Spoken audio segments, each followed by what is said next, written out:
That afternoon began like hundreds of others before it, slow and uneventful, with the kind of heavy gray sky that presses down on a city and makes even familiar streets feel dull and distant. As I packed up my workstation at the co-working space where I spent most weekdays earning my living behind a laptop that had become less of a tool and more of an extension of myself, the building emptied gradually as evening crept in, chairs scraping softly across concrete floors, keyboards falling silent one by one, and tired conversations fading into polite goodbyes, while I slid my laptop into my aging backpack and noticed, with a quiet sense of irritation, that the zipper once again refused to close fully, leaving a small gap that felt far more threatening than it should have. Outside, the weather made its intentions known without committing to anything dramatic, as a light but persistent drizzle hung in the air, clinging to jackets and sidewalks, soaking fabric slowly rather than loudly, which was somehow worse because it tempted people into ignoring it until the damage was already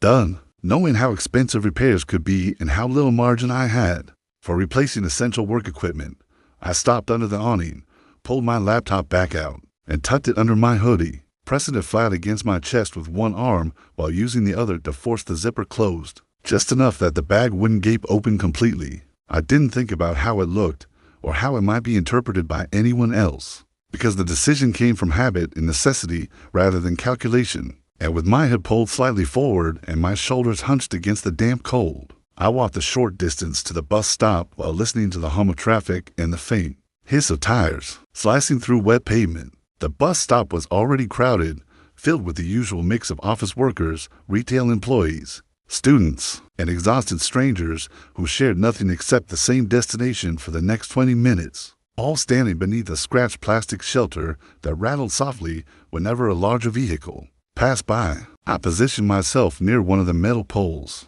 leaning my weight onto one foot while keeping the laptop secured beneath my hoodie, feeling its familiar shape. That weight is something reassuring in an otherwise unremarkable moment, and for several quiet seconds, nothing about the situation felt unusual. That changed when I caught the reflection of a woman in the glass panel beside the bench, her face angled slightly toward me, her eyes fixed not on her phone or the road, but directly on my upper body, studying the way my arms were positioned and how the fabric of my hoodie bulged unnaturally against my chest. At first, I assumed it was coincidence, because people look at each other all the time in public spaces without meaning anything by it. Yet when I shifted my stance and adjusted my grip, I noticed her eyes move with me, following in a way that felt deliberate rather than accidental. She stood stiffly, dressed in a tailored coat that seemed impractical for the weather, but carefully chosen, her posture upright and alert as if she were constantly bracing for confrontation. And the longer her gaze lingered,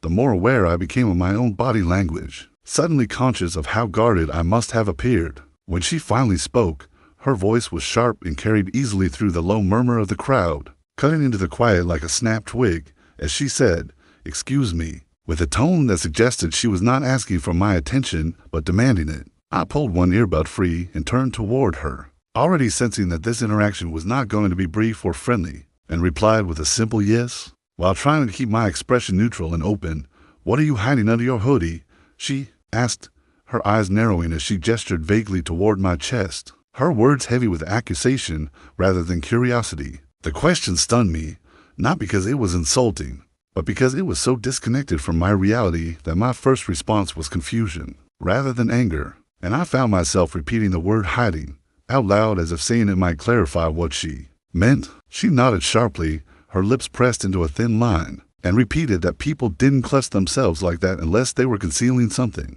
her certainty unwavering despite the complete lack of evidence. I gave a short, uneasy laugh, assuming that explanation would dissolve the tension, and told her calmly that it was just my laptop, that my bag was broken, and that I was trying to keep it dry from the rain. Instead of relaxing, her expression hardened further, as if my answer had confirmed something she already believed, as she repeated the word laptop slowly, with skepticism dripping from every syllable. She looked me up and down in a way that felt less like observation and more like judgment, taking in my hoodie, my tired posture, and my silence, before declaring that people didn't usually carry laptops like that, as though there were some universal rule I had violated. I explained again, more carefully this time, that broken zippers and bad weather sometimes force people to improvise, but she shook her head as if dismissing logic entirely. insisting that hiding objects under clothing was inherently suspicious. Trying to defuse the situation before it escalated further, I offered to show her what I was holding,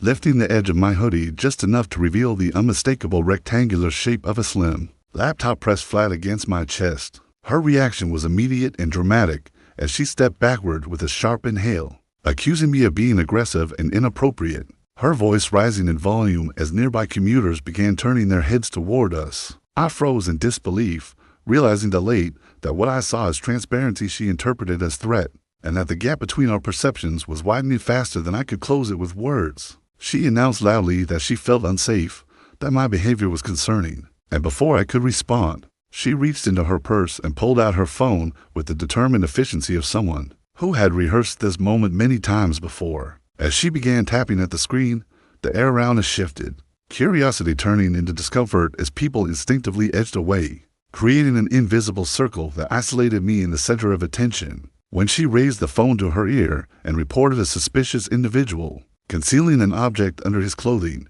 using words like hostile and threatening, my heart began pounding, not from guilt, but from the terrifying realization of how quickly narratives could be built without my consent. I stood there, saying little, knowing that any sudden movement or raised voice might only reinforce the image she had already created. While the minutes stretched painfully long and the rain tapped steadily against the shelter roof, when the police car finally arrived, its flashing lights reflected off wet pavement and glass, transforming the bus stop into a surreal stage, where an ordinary misunderstanding had somehow become a law enforcement matter. She pointed at me immediately, her confidence unwavering, as if the mere arrival of authority validated her fears. And one officer approached me while the other listened to her account. One explained slowly and clearly, showing the officer my laptop and my damaged backpack, watching his expression soften as the situation revealed itself for what it truly was: a harmless attempt to protect expensive equipment from bad weather. The officers exchanged a look that carried quiet understanding,